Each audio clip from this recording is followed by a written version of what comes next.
자, 3대 특검이 김건희에서 만나고 있다. 특검 조사 상황들 계속 주시를 하겠습니다. 그리고 이 법무부가 아까도 김종훈 기자 저희가 이 내용을 정리했지만은 이화영 전 부지사 회유 의혹과 관련해서 이 검사가 고원검 출신 변호사의 회유를 뭐 주선했다. 이걸 법무부가 공식적으로 확인해줬다. 보고서가 나왔다라는 건데 예. 이런 것도 충격적이다. 검찰의 행태가 결국 진술을 만들어내기 위한 여러 가지 뭐 진술 세미나도 마찬가지고 여러 가지 것들을 준비해왔던 게 아니냐 이런 의심이 커집니다. 그렇죠. 지금 중앙지검도 문제였는데 저는 이제 수원지검 여기는 정말 의혹의 그 최정점인 것 같아요. 애초에 이제 술 파티 의혹도 나왔었고, 네. 거기다 오늘은 지금 회유 주선 여기까지도 나오니까 이게 이런 거죠. 검사들이 자기들이 대놓고 진술 회유를 할 수가 없잖아요. 네. 대놓고 법적으로 안 되게 돼 있으니까 대놓고 이거 불어 이렇게 말해 가서 이재명이 다 보고 받았고 이재명한테 돈이 갔다고 얘기해. 네. 그러면 내가 구형 깎아주고 확실하게 화끈하게 선처해줄게라고 하면은 이게 나중에 어떤 형태로도 문제가 됩니다. 그렇기 때문에 자기들이 직접 못하니까 검사 고위직 출신 변호사를 데려다 놓고 대신 시킨 거 아니냐. 네, 중간에 브로커가 낀 거죠. 검찰과 이화영 부지사 사이에. 네, 이걸 시킨 건데 정확하게 그 역할을 해준 걸로 의심이 돼요.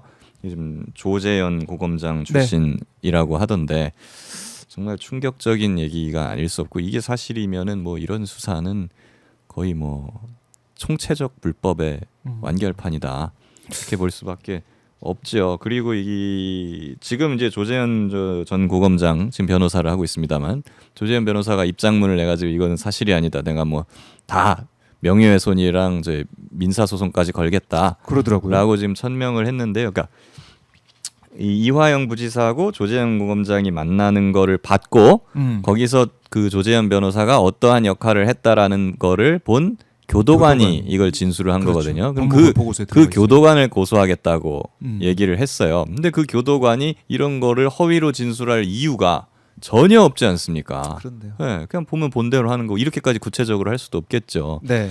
그렇기 때문에 여기를 조재현 변호사가 고소를 하고 뭐 한다?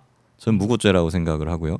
무고죄. 그리고 이 자리를 빌어서 혹시 그 교도관 분께 이게 전달이 되면은 혹시나 뭐 소장이나 고소장이 날아오면 제가 연락을 주십시오.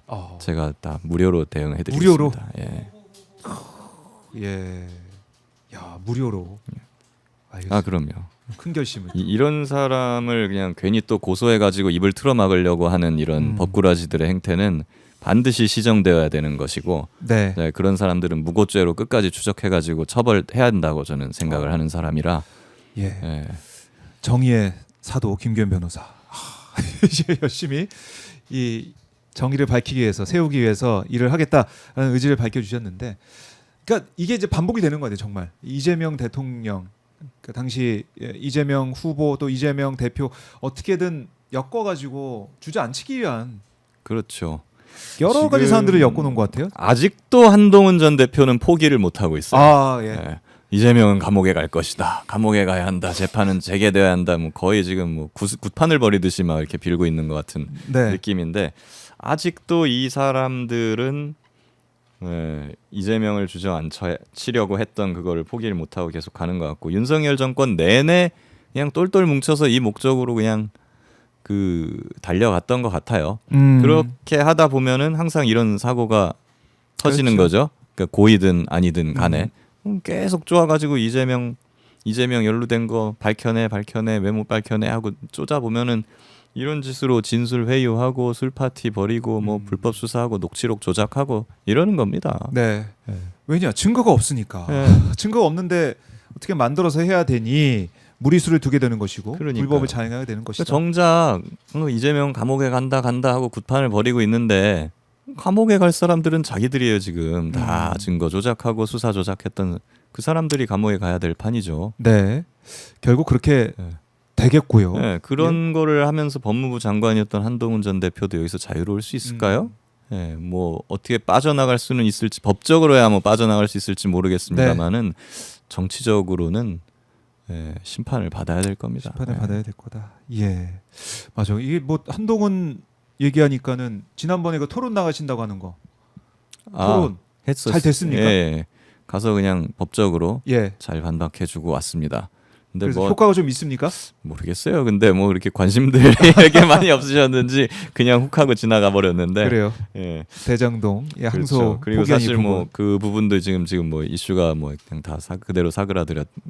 그런데 형국이고. 오히려 지금 국민의힘 의원들 나경원 의원직을 유지하는 형이 나오고 막 이러다 보니까 거기에 또 검찰이 항소 포기했잖아요. 예. 그러다 보니까 항소 포기에 대해서 또 조용해졌어요. 그렇죠. 거기에는 또 항의하는 항의하는 검사들도 검사들이 없는 것 또 같아요. 없어요. 예, 왜 그러시죠?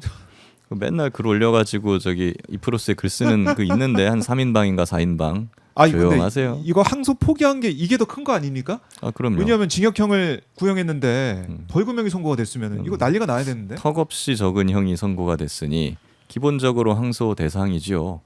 근데 그 항소를 포기했는데 가만히 있다. 그러니까요. 뭐 대단한 사람들이라고밖에 뭐 별로 평할 수가 없습니다. 이상합니다. 예. 선택적 정의, 선택적인 판단 이걸 계속 검찰이 보여주고 있다.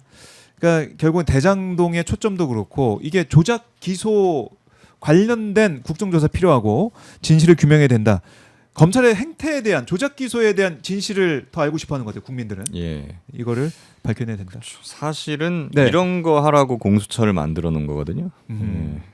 공수처가 지금 일할 수 없는 조직이 되어 버려 가지고 좀 아쉽고 제 생각엔 지금 이제 검찰 개혁, 사법 개혁에 이어서 네. 공수처를 제대로 일할 수 있는 조직으로 만드는 공수처 개혁이 바로 좀 뒤따라야 된다. 저는 그렇게 보고요. 공수처는 이참에 정치인들이고 뭐 무슨 뭐 어디 일반 고위공직자 다 빼고 판사, 검사, 고위 경찰 네. 이것만 수사하는 전문 사법기관 전문 수사기관으로 환골 탈퇴해야지만 공수처가 이제 바로 설 수 있다고 생각합니다. 네.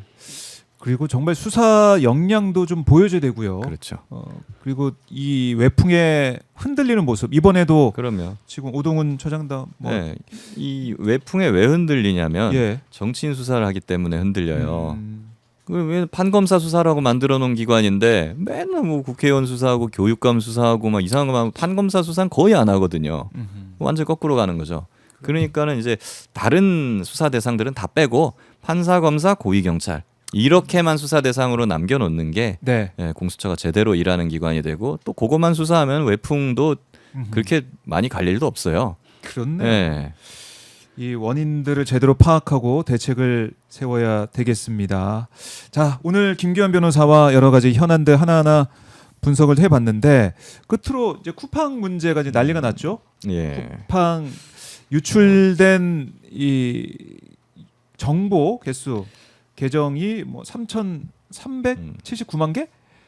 그러니까 이게 예. 활성화 고객이 2,470만 정도 되는데 그보다 많은 계정 그 정보가 털렸다고 하니 쿠팡에 한번 가입하셨거나 뭐 하셨던 분들도 다 털린 것 같아요. 그렇죠. 이게 지금 심각한 게 뭐 보니까는 이제 문 앞에 뭐 어떤 위치라든가 뭐 비밀번호, 공동현관 비밀번호나 맞아요. 아니면 자기 집 비밀번호까지도 털린 경우가 있다. 집 주소도 라고 털렸고. 하니까 이게 굉장히 심각하고 그리고 이게 보니까 이제 또 내부자 소행이라는 추정 기사들이 막 나오고 있더라고요. 네. 여기에 대해서 이제 뭐 외교 문제나 뭐 이런 부분도 있을 수 있을 것 같아서 걱정이 좀 많이 되긴 하는데요. 이 부분 할 때마다 제가 매우 아쉬운 것이 개인정보보호법으로 이런 거 터질 때 구속되는 사람 아무도 못 봤어요, 제가. 예, 보통 은행에서 무슨 횡령 사건이나 배임 사건이 터지면은 구속이 되는 임원들이 구속되고 막 하는 건 봤는데 이것도 상당히 심각한 아, 이거 진짜 범죄거든요. 심각하죠. 이거. 예, 근데 구속되는 사람 한 명도 거구나. 못 받고 그리고 이거 손해배상 청구해서 뭐 보상을 한다 하더라도 뭐 해봤자 뭐 2-30만 원 정도 얘기가 나와요.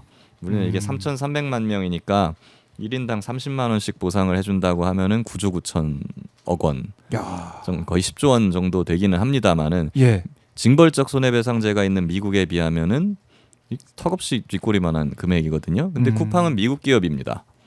미국에 상장돼 있죠? 예. 근데 미국 기준에 따라서 그럼 징벌적 손해배상 하면 막 몇백조가 나올 수도 있는데 그거 달라 하면은 이제 쿠팡은 갑자기 한국 기업인 척할 거예요. 예, 이럴 때는 한국 기업이고, 예? 뭐 자기가 또 유리할 때는 미국 기업이고, 네. 예, 이런 행태에 대해서 국가적으로 철저하게 좀 대처를 했으면 좋겠다 싶기도 하고 이참에 저는 징벌적 손해배상제를 제대로 한번 도입하는 거를 검토할 때가 됐다. 그래야 이런 거 막을 수 있다라고 생각이 듭니다. 그 이걸 고객 정보 사실 유출된 게 이번 한 번이 아니에요. 쿠팡만 하더라도 여러 사안이 있었는데 손방망이 처벌이 있었고 아무리 이제 외부의 해킹에 취약한 걸 막고 이런다고 해서 끝나는 문제가 아니라는 걸 이번에 우리가 여실히 봤지 않습니까? 그렇죠. 내부 직원들 내부 소행으로 인해서 이렇게 쉽게 유출이 될 수가 있다. 너무나 심각하거든요. 그리고 5개월 동안 이걸 피해를 몰랐다. 네. 메일 받고 알았다. 뭐 이런 얘기도 지금 보도가 되고 있던데. 그 협박 메일 와중에 받고. 지금 그 해당자는 퇴사하고 출국했다라는 기사도 나오는데 지금까지 제대로 된 대처가 하나도 안 된 거지 않습니까? 예, 참 우리 일용직 노동자 문제도 그렇고 새벽 배송을 포함한 여러 가지 관노동 문제도 그렇고 이 정보 유출도 그렇고 쿠팡 이 기회에 정말 바뀌지 않으면은 우리 예. 국민의 신뢰를 아예 받지 못할 것이다라는 생각 다시 한번 들게 됩니다.